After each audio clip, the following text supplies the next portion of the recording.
வெண்டருக்கு minimum order quantity condition இருந்தால் purchase டே mistake பண்ணாமல் எப்படி பர்ச்சேஸ் ஆர்டர் கிரியேட் பண்ணுறது? ஒரு ப்ராடக்ட்டுக்கு டிஃப்ரெண்ட் வெண்டர் இருக்காங்க. So different minimum order quantity இருக்கலாம். ஸோ அதை எப்படி ஹேண்டில் பண்ணுறது? ஸோ இந்த விஷயத்தை தான் இன்றைக்கி நம்ம வீடியோவில் பார்க்க போகிறோம். வாங்க வீடியோக்குள்ளே போகலாம்.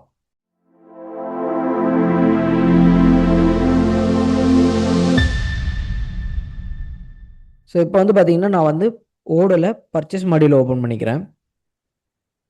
ஸோ இதில் பார்த்தீங்கன்னா ஒவ்வொரு ப்ராடக்ட்டுக்குமே நம்ம வெண்டர் கொடுத்துருப்போம், கரெக்டுங்களா? ஸோ நான் ப்ராடக்ட் மாடியூலில் போகிறேன், ப்ராடக்ட், ஓகேங்களா? ஸோ அதில் நான் ஒரு ப்ராடக்ட் சூஸ் பண்ணிக்கிறேன். ஸோ இங்கே நான் மவுஸ் அப்படின்ற ப்ராடக்ட் சூஸ் பண்ணிக்கிறேன். ஸோ அதில் பர்ச்சேஸ், ஓகேங்களா? ஸோ இதில் நான் வெண்டர் க்ரியேட் பண்ணிக்கிறேன், ஓகேங்களா? ஏ கம்பெனி, இவங்களோட மினிமம் ஆர்டர் குவான்டிட்டி 100 இருந்தால் மட்டும்தான் நம்மளால் வாங்க முடியும், ஓகேங்களா? Minimum level. ஸோ ப்ரைஸ் பார்த்திங்கன்னா ஒரு 50 அப்படின்ற மாதிரி கொடுக்குறேன். லீட் டைம் 2 days அப்படின்ற மாதிரி கொடுத்துக்கிறேன், ஓகேங்களா? தென் அதுக்கப்புறம் பார்த்தீங்கன்னா ஆதி ட்ரேடர்ஸ் அப்படின்றத கொடுக்குறேன். ஸோ இவங்களோடது 50, ஓகேங்களா?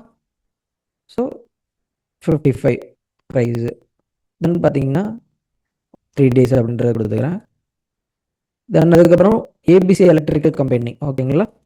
ஸோ இவங்களோட மினிமம் ஆர்டர் குவான்டிட்டி 30, ப்ரைஸ் 60, தென் 1 day அப்படின்ற மாதிரி பர்ச்சேஸ் லீட் டைம் நம்ம கொடுத்துக்கலாம். ப்ரைஸும் கொடுத்துருக்கேன், ஸோ குவான்டிட்டியும் கொடுத்துருக்கேன், ஓகேங்களா?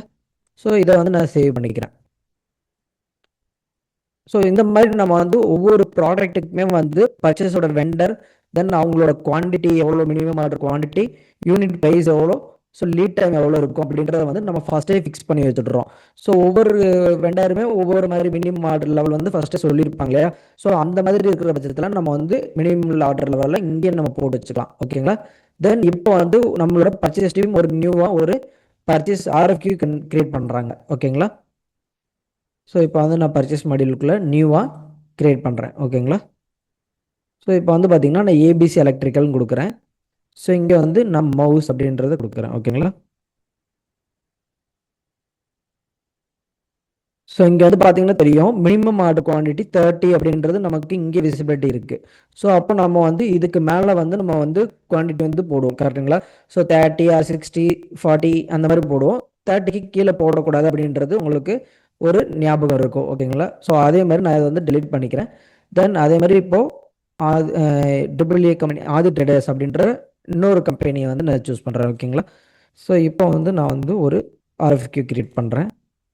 ஸோ இப்போ பாருங்கள், இங்கே குவான்டிட்டி 50 அப்படின்றது இருக்குது. யூனிட் ப்ரைஸு 55 அப்படின்றது நமக்கு ஈஸியாகவே இங்கே எடுத்துகிட்டு வந்துடுது. ஸோ இந்த மாதிரி இருக்கும்போது நம்ம பர்ச்சேஸில் எந்த ஒரு மிஸ்டேக்குமே நடக்காது. ஸோ ஒரு லெவல் சில கம்பெனிஸில் பண்ணுவாங்க. So minimum order level already set பண்ணியிருப்பாங்க. ஆனால் ஆர்எஃப்கி போனதுக்கப்புறம் அங்கேருந்து வெண்டர் மினிமம் எனக்கு இவ்வளோ குவான்டிட்டி இருந்தால் தான் நான் மெட்டீரியல் டெலிவரி பண்ணுவேன் அப்படின்ற மாதிரி இருக்கும். ஸோ அந்த மாதிரி இஷ்யூஸ் எல்லாம் ஃபஸ்ட்டே நம்மளால் அரெஸ்ட் பண்ணிக்க முடியும். அதே மாதிரி ப்ரைஸுமே. ஸோ இப்போ பார்த்தீங்கன்னா ஒரு 1 இயருக்கு நம்ம ஒரு ப்ரைஸ் லெவல் செட் பண்ணியிருப்போம். இந்த வெண்டர் இவ்வளோ தான் ப்ரைஸ் அப்படின்ற மாதிரி இந்த ப்ராடக்ட் கொடுத்துருப்போம். ஸோ அந்த மாதிரி விஷயங்களையும் நம்ம இதில் ஹேண்டில் பண்ணிக்க முடியும். ஸோ இதுக்கு முன்னாடி அந்த ப்ரைஸை எப்படி கண்ட்ரோல் பண்ணுறது பற்றி ஒரு வீடியோ போட்டிருக்கோம். ஸோ அதை பார்க்கலன்னா பார்த்துருங்க, ஓகேங்களா? ஸோ இப்போ ஆதி ட்ரேடர்ஸ் அப்படின்றது இருக்காங்க 50, ஓகேங்களா? 50 குவான்டிட்டி தான் மினிமம் ஆர்டர் லெவலு. ஸோ நீங்கள் 60 70 நம்ம எவ்வளோ வேணுமோ அப்படின்றத போட்டுட்டு சென்ட் டு ஆர்எஃப்க்கு கொடுத்துருக்கலாம், ஓகேங்களா? ஸோ இப்படி எல்லா ப்ராடக்ட்டுக்குமே நீங்கள் இண்டிவிஜுவலாக நீங்கள் ஒவ்வொன்றுக்குமே நீங்கள் மினிமம் ஆர்டர் குவான்டிட்டி செட் பண்ணிக்க முடியும். ஸோ அதுக்கான ப்ரொவிஷன்ஸ் இருக்குது.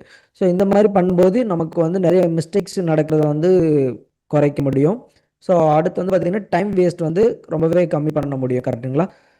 ஸோ இந்த மாதிரி மோர் அப்டேட்டுக்கு நம்மளோட சேனலை சப்ஸ்கிரைப் பண்ணிக்கோங்க. இந்த வீடியோ உங்களுக்கு யூஸ்ஃபுல்லாக இருக்கும்னு நம்புகிறேன். தேங்க்யூ ஃபார் வாட்சிங்.